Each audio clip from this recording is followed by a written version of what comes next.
Today, talking about the Egyptian foreign minister meeting with his Jordanian counterpart, discussing a number of bilateral issues and of course some other files related to the region, in particular talking more about the Palestinian cause.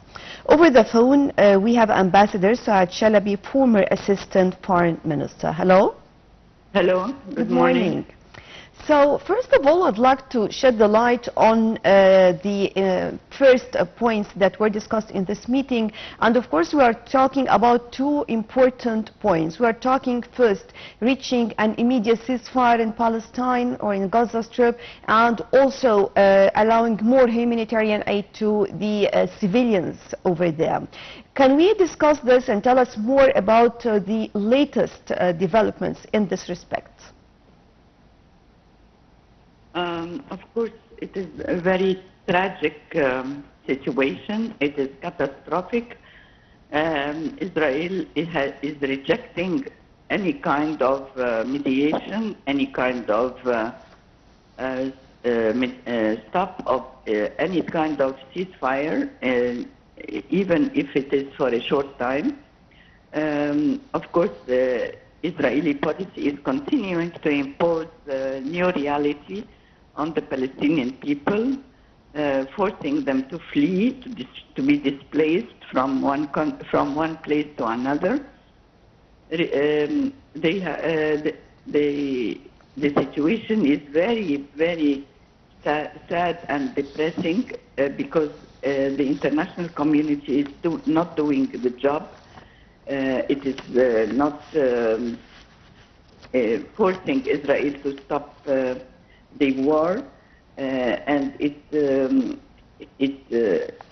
is going through the liquidation of the Palestinian problem, which is really against all the United Nations resolutions and against all the international community plea for ceasefire and stopping of the war.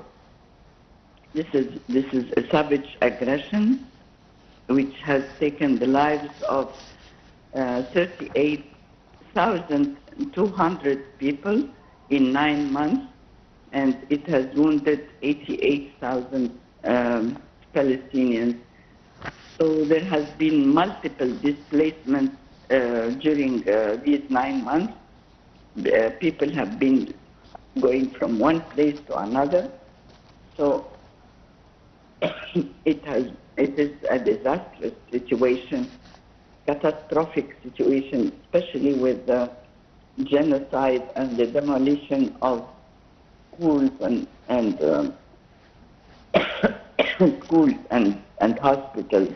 Do you think there is a way to reach a point in which we are talking about implementing the UNSC resolution number 2720 on increasing the flow of the humanitarian aid into Palestine, at least abiding by the international law? Of course, there has to be mediation between United States, Egypt, and Qatar in order to release the hostages and also to open the borders and to force the Israelis to open the Rafah border and not to occupy the Palestinian side of the Rafah border, which Egypt is refusing to send the humanitarian aid through Rafah, while the Israelis are occupying. So it is possible, of course, if the United States pressures Israel to pass the humanitarian aid, because now there is a possibility of a famine that is happening because of no food is going through to the Palestinians, especially in the northern Gaza. There has been no medical supplies, no food supplies. So the humanitarian aid is going through Karam Abu Salim, which is not enough at all, especially that the Palestinians are moving from one place to another, and there has been no hospitals to receive the injured or cemeteries to receive the dead. Talking more about the cooperation between both countries, Jordan and Egypt, when it comes to the mechanism of mutual cooperation and sustainability, tell us more about the potentiality in this respect and how do you see it, how important it is? Well, it is, Egypt and Jordan have very close strategic relations, and of course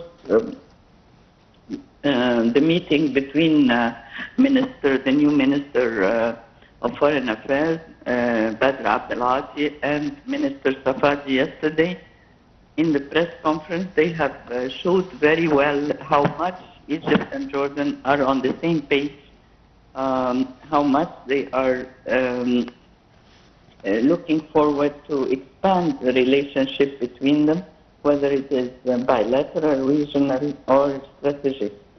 Of course, this is long historical relation between the two countries, and there has been lots of high-level visits, important visits between the two countries. On the prime minister level, there has been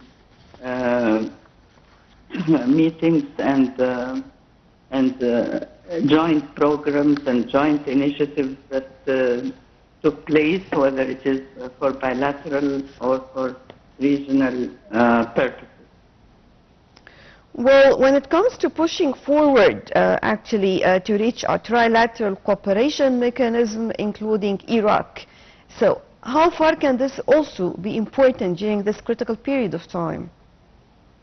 Of course, this took place a couple of months ago when the three prime ministers met in Cairo, and it is for the best of the relations between the three countries, because Egypt, Jordan and Iraq face many problems that needs cooperation, needs coordination, and the three countries have signed together cooperation so that they can be able to initiated a mechanism that was launched to build to broader Arab structure of cooperation. They continue to work to push this mechanism to additional achievement, because it is benefiting the three countries and benefiting the whole region. So it can be a model for joint action, joint Arab action. Hello? Yes. Well, talking about different means, or let me put it in other words, from your own point of view, what kind of mechanism to be adopted to put more pressure on Israel? So far we are only talking about an immediate ceasefire, or we're talking about allowing more humanitarian aid into Gaza Strip to serve more the civilians over there who are suffering even from starvation and lack of medical treatment and fuel, everything actually. So nowadays, of course, we know that there are many challenges taking place all around, and in the United States they are approaching elections as well. Do you think all this can help in this respect, or do you think it's not going to affect the current situation? Of course, we have to continue to pressure the international community. We have to continue to pressure the United Nations, the Security Council. We have to continue, even during the campaign for presidency, we have to continue to pressure the United States to play its legal role, its lawful role towards the Palestinian case, and especially towards the establishment of a two-state solution, so that the Palestinians will have Gaza and the West Bank and Jerusalem as their home. It has been it has been a long time since we have asking the international community, but it has fell short of the commitments that have been taken during the past years in order to allow the Palestinians to go back to their homes. And now with this war going on, there has been also a shameful situation from the international community, not pressuring the Israelis to ceasefire and to sustainable ceasefire, so that the Palestinians are able to go back to their home after 9 months of war. So we have to continue all the Arab efforts. Egypt or Jordan have to continue to push Israel, to push the United States, to push the international community, UN, Islamic organization, all the possibilities in order to reach an agreement, in order to have to know what will happen after the war and where the Palestinians will land in a respectful nation that combines all the Palestinians together. Well, talking about, we have many of the European countries that recognized Palestine as an independent state. So adding more on this, and how far can we use this, and just putting also more concern just to allow more countries, or to make more countries move into this recognition, how far can this help in this respect as well? Of course, all these efforts have been helped because of the work that was done in the United Nations, the General Assembly, the Security Council, and pushing the United States not to use the veto power. And so many countries have declared the recognition of the Palestinian state, and this is, of course, in favor of the future of the Palestinian people, especially that the International Criminal Court is also accusing Israel of crimes against humanity and of genocide. So, and also the High Court, where the International Court is also asking in South Africa, they have requested the Israelis to stop and to have a ceasefire, a sustainable ceasefire. So all these efforts have taken place in order to reach an agreement, and especially to release the hostages, because in Israel itself, internally, the Israeli people are asking for a permanent ceasefire and also to release the hostages. So it is a future that nobody knows what will happen, but at the same time we have to continue to pressure, continue to encourage all the countries in the world, all the peacemaking communities, to pressure Israel to stop this inhibition war, to continue to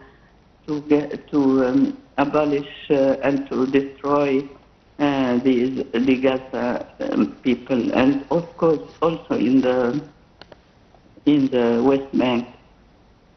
Right, Ambassador Sou'ad Shalaby, former Assistant Foreign Minister, thank you very much for joining us. And moving on to a quick break, then we'll be back.